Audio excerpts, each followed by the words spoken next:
बंधु माने आजिर एही कार्यक्रम को आपण मानक स्वागत। आजिर एही कार्यक्रमटी मिथुन राशि व्यक्ति विशेष मानक पई बहुत गुरुत्वपूर्ण अटे, बहुत ही खास अटे। कारण आजिर एही वीडियो रे आमे माने जानिबा जे मिथुन राशि व्यक्ति विशेष मानक पई एही फेब्रुआरी 2026 की परि रहिबो। फेब्रुआरी 2026 रे आपणकर जीवन रे कोन सब परिवर्तन हेबाको जाउछि, केउ विशेष घटना गुड़िक आपणक जीवन रे घटिबाको जाउछि। फेब्रुआरी मासरे आपणकर स्वास्थ्य, शिक्षा, प्रेम जीवन, वैवाहिक जीवन, भाग्य, कैरियर एवं व्यापार वाणिज्यर स्थिति किभଳି रहिबो से विषय रे आजिर एही वीडियो रे आमे माने विस्तार भाबरे आलोचना करिबा। नवग्रहंकर स्थिति मध्य देखिबा। नवग्रह आपणकु केउ भଳି फल प्रदान करिबारे सक्षम हेबे। यह सहित अशुभत्व प्रदान करुथिबा ग्रह मानक पई किछि विशेष प्रतिकार मध्य जानिबा। सेथिपई आपणकर जदि मिथुन राशि होइथाय तो वीडियोटी को लाइक करी चैनल टी को सब्सक्राइब करि दियंतु एवं कमेंट बॉक्स रे भक्ति एवं श्रद्धार सहित जय श्री जगन्नाथ, जय मां लक्ष्मी निश्चय लिखंतु। तो बंधु माने आसंतु आरंभ करिबा आजिर एही कार्यक्रम को, जहां आपणकर जन्म राशि तथा चंद्र राशि उपरे आधारित अटे। तेबे राशि चक्रर 12 गोटी राशि मध्यरु तृतीय राशि हेउछि मिथुन राशि एवं मिथुन राशिर राशिधिपति हेउछन्ति बुध। तो बंधु माने फेब्रुआरी मास आरंभ रे बुध आपणकर षष्ठ भावरे गोचर करूछन्ति। बुधଙ୍କ सहित सूर्य, शुक्र एवं मंगल मध्य आपणकर अष्टम भावरे गोचर करूछन्ति। आपणकर प्रथम भावरे गोचर करूछन्ति देवगुरु बृहस्पति, तृतीय भावरे गोचर करूछन्ति केतु, नवम भावरे गोचर करूछन्ति राहु, दशम भावरे गोचर करूछन्ति शनि। तो सर्वप्रथमे आसंतु जानिबा आपणकर स्वास्थ्य किभଳି रहिबो एही फेब्रुआरी 2026 रे। तो बंधु माने कुंडलीर प्रथम भावटी होइथाय आपणकर स्वास्थ्यर भाव, इम्यूनिटी सिस्टम रो भाव। आपणकर प्रथम भावर अधिपति हेउछन्ति बुध। बुध आपणको कुंडलीर अष्टम भावरे गोचर करूछन्ति एवं आपणकर प्रथम भावरे गोचर करूछन्ति देवगुरु बृहस्पति। तेबे 4 फेब्रुआरी को बुध आपणकर नवम भाव को आसीछिबे। नवम भावटी को कुंडली रे बहुत शुभ बोली माना जाय थाय। एहाको लक्ष्मी स्थान बोली कहा जाय थाय, त्रिकोण बोली कहा जाय थाय। तो जेमिति ही बुध आपणकर नवम भाव को आसीछि। 4 फेब्रुआरी परे जदि आपणकर पूर्वरु कोनोसी स्वास्थ्य जनित समस्या थिला, जेमिति कि इम्यूनिटी सिस्टम डाउन हेबा, आपणकर स्किन प्रॉब्लम जेमिति कि एलर्जी, इन्फेक्शन भली किछि समस्या थिला, डेंटल इश्यू भली किछि समस्या थिला, आखिरे जदि आपण ज्वलन अनुभव करुथिले, तो जेमिति ही 4 फेब्रुआरी को बुध आपणकर नवम भावरे प्रवेश करिवे, तो एई सबुरे आपण रिकवरी देखिबा को पाइबे। अर्थात आपणकर समस्त स्वास्थ्य जनित समस्या दूर होई जिवो। आपण निजको स्वास्थ्यवान अनुभव करिवे। आपणकर इम्यूनिटी सिस्टम स्ट्रांग रहिबो। तेबे आउ गोटे कथा हेउछि, बुध जेतेबेले नवम भावरे प्रवेश करिवे तो नवम भावरे राहु गोचर करूछन्ति।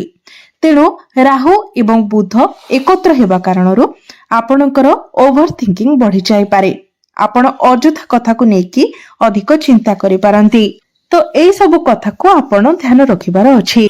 एबे आसंतु जानिबा विद्यार्थी मानक पई किपरि रहिबो फेब्रुआरी 2026।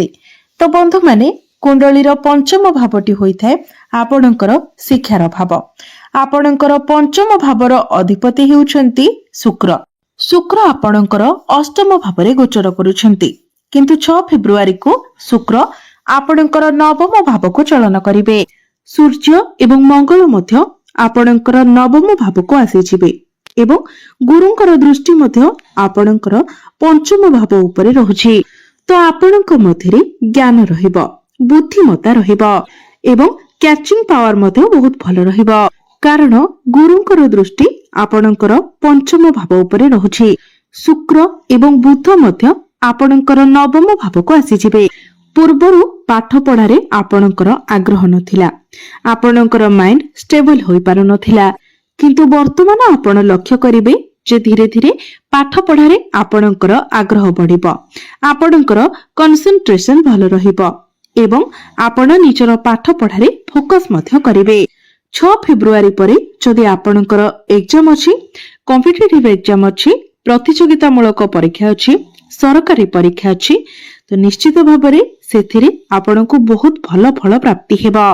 एवं जदि आपण किछि फॉर्म फिलअप करबा को चाहुचंती किबा एडमिशन नेबा पई चाहुचंती तो 6 फेब्रुआरी परे समय आपणक पई बहुत भल रहिबा। एबे आसंतु जानिबा आपणकर प्रेम जीवन किभଳି रहिबो एही फेब्रुआरी 2026 रे। कुंडलीर पंचम भावटी आपणकर शिक्षार भाव हेबा सहित पंचम भावटी मध्य होइथाय प्रेम जीवनर भाव एवं संतानर भाव। तो आपणकर पंचम भावर अधिपति हेउछंती शुक्र। शुक्र आपणकर कुंडलीर अष्टम भावरे गोचर करूछंती, किंतु 6 फेब्रुआरी को शुक्र नवम भाव को चली जिवे। आपणकर प्रथम भावर अधिपति बुध एवं शुक्र एकत्र अछंती, जहा फलरे आपणक मध्यरे भल पाइबा बढ़िबो, फीलिंग्स बहुत भल रहिबो, आपण परस्पर को भल भाबरे बुझी पारिबे। आपण दुई जन मिसी किछि बड़ डिसिजन मध्य नै पारंती। पूर्वरु जदि आपणक मध्यरे कोनोसी प्रकारर डिस्टर्बेंस थिला, मिसअंडरस्टैंडिंग, मिसकम्युनिकेशन थिला, तो से सब मध्य ठीक होई जिवो। तो मोटामोटी भाबरे देखिले फेब्रुआरी मासरे आपणकर प्रेम जीवन बहुत भल रहिबो। एबे आसंतु जानिबा आपणकर वैवाहिक जीवन किपरि रहिबो एही फेब्रुआरी 2026 रे। तो बंधु माने कुंडलीर सप्तम भावटी होइथाय आपणकर वैवाहिक जीवनर भाव, आपणकर जीवन साथीर भाव। आपणकर सप्तम भावर अधिपति हेउछंती देवगुरु बृहस्पति। गुरु आपणकर कुंडलीर प्रथम भावरे गोचर करूछंती एवं गुरुंकर दृष्टि आपणकर सप्तम भाव उपरे रहुछि। शनि मध्य दशम दृष्टि रे आपणकर सप्तम भाव को देखुछंती। तो बंधु माने फेब्रुआरी मास स्टार्टिंग रे छोट छोट कथा को लेकी आपणक मध्यरे आर्गुमेंट होई पारे, मिसअंडरस्टैंडिंग होई पारे, किंतु 12-13 फेब्रुआरी परे आपण आपणकर वैवाहिक जीवन रे एक बहुत भल परिवर्तन देखिबाको पाइबे। आपणको आपणक जीवन साथींकर सपोर्ट मिलिबो। शनिंकर दृष्टि सप्तम भाव उपरे रहुथिबा कारणरु आपणकर जीवन साथींक मध्यरे टिके जिद्दी स्वभाव देखा देई पारे। छोट छोट कथा को लेकी से जिद करिवे। एबे आसंतु जानिबा सबुठारु गुरुत्वपूर्ण विषय वस्तु आपणकर भाग्य, क्यारियर एवं व्यापार वाणिज्यर स्थिति किभଳି रहिबो फेब्रुआरी 2026 रे। तो बंधु माने कुंडलीर नवम भावटी होइथाय भाग्यर भाव एवं दशम भावटी होइथाय क्यारियर भाव। आपणकर नवम भावर अधिपति हेउछंती शनि। शनि आपणकर कुंडलीर दशम भावरे गोचर करूछंती, किंतु आपणकर नवम भावरे गोचर करूछंती राहु। शनिकर स्थिति दशम स्थान रे बहुत भल रहुछि, कारण दशम भावटी को कुंडली रे बहुत भल बोली माना जायथाय। यह केंद्र स्थान होइथिबा हेतु शनिकर स्थिति एठारे बहुत भल रहुछि। यह व्यतीत सूर्य, शुक्र, मंगल एवं बुध मध्य आपणकर नवम भाव को चली आसीबे।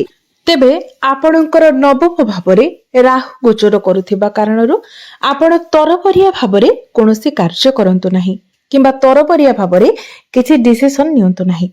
जदि आपण एपरि करंती तो आपण समस्या रे पड़िबे एवं आपण जेतेबेले भी कोनोसी कार्य आरंभ करिवे तो प्रथमे टिके बाधा विघ्न देखा दे पारे, किंतु आपण डरी जाई से कार्य को हाथ छड़ा करंतु नाही, कारण राहु बाधा विघ्न सृष्टि कराइबे। किंतु शनिकर स्थिति जेहेतु भल रहुछि तो परिशेष रे आपनको सफलता ही प्राप्ति हेबो। तेणु आपण जो भी कार्य आरंभ करूछंती ताको न छाड़ी आपण सेही कार्य रे आगको बढ़ंतु, आपनको निश्चित भाबरे सफलता प्राप्ति हेबो। किंतु आपण तरबरिया भाबरे कोनोसी कार्य करंतु नाही किंबा कोनोसी डिसिजन मध्य नियंतु नाही। 5-6 फेब्रुआरी परे आपण कोनोसी शुभ मांगलिक कार्यर मध्य आयोजन करि पारंती। क्यारियर कथा जदि कहबा तो आपणकर दशम भावर अधिपति हेउछंती शनि एवं शनि निजर स्वगृह रे ही गोचर करूछंती। तो बंधु माने शनि हेउछंती कर्मकारक ग्रह, न्यायर ग्रह। तो जेहेतु शनि आपणकर दशम भाव गोचर करुछंती कर्म स्थान रे गोचर करुछंती तो आपणको निश्चित भाव कर्म करने पड़िबो। आपणको ऊपर को जहाँ भी रेस्पॉन्सिबिलिटी आसुछि आपणको ताको एक्सेप्ट करने पड़िबो। यह आपणको पई एपरि समय अटे जहाँ आपण निजको किछि प्रूफ करिवार समय अटे, किछि बड़ करिवार समय अटे। जदि आपण सचोट भाବରେ कार्य करूछंती, उचित कार्य करूछंती, जतिकी परिश्रम करिबा कथा, आपण निजर कामरे जतिकी एफर्ट्स देबा कथा जदि देउछंती तो सुनिश्चित आपणको सफलता अवश्य मिलिबो।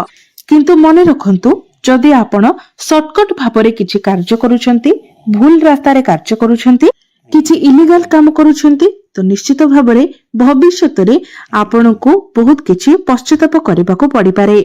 सेति पई वर्तमान ठारु ही आपण सुधरी जिबा उचित, कारण शनि हेउछंती कर्मकारक ग्रह, न्यायदाता। तो आपण जेभले कार्य करिवे से निश्चित भाବରେ आपणको सेही भली ही फल प्रदान करिवे। बिजनेस कथा जदि कहबा तो जेमिति ही बुध आपणकर नवम भाव को प्रवेश करिवे, अर्थात 4 फेब्रुआरी परे आपण आपणकर बिजनेस रे ग्रोथ देखिबा को पाइबे।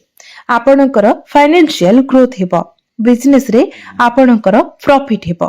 तो बिजनेस फेब्रुआरी मासरे आपणकर बहुत भलो रहिबो। एबे आसंतु जानिबा किछि उपाय विषय जे उपाय गुडिक करिबा तरा आपणको अधिक मात्रा रे शुभ फल प्राप्ति हेबो एवं जहा किछि अशुभत्व रहउछि सेगुडिक मध्य दूर होइछिबो। प्रत्येक दिन आपण बुधकर बीज मंत्र 108 थर जप करंतु। प्रत्येक दिन गायत्री मंत्र 108 थर जप करंतु। जेते पारिबे गो मातांकर सेवा करंतु। विशेषतः जदि आपण सबुदिन पारु नाहंती तो प्रत्येक बुधवार दिन आपण गो मातांकर सेवा करंतु। गो मातांको सबुज चारा खाइबा को दियंतु एवं प्रत्येक दिन आपण उदित सूर्य को तंबा पात्र रे जलार्घ्य अर्पण करंतु एवं प्रत्येक दिन आपण हनुमान चालीसार पाठ करंतु। निश्चित भावरे आपणको अधिक मात्रा रे शुभ फल प्राप्ति हेबो। तो बंधु माने आपणकर जीवन मंगलमय हेउ, एहा ही ईश्वरଙ୍କ निकटरे मोर प्रार्थना।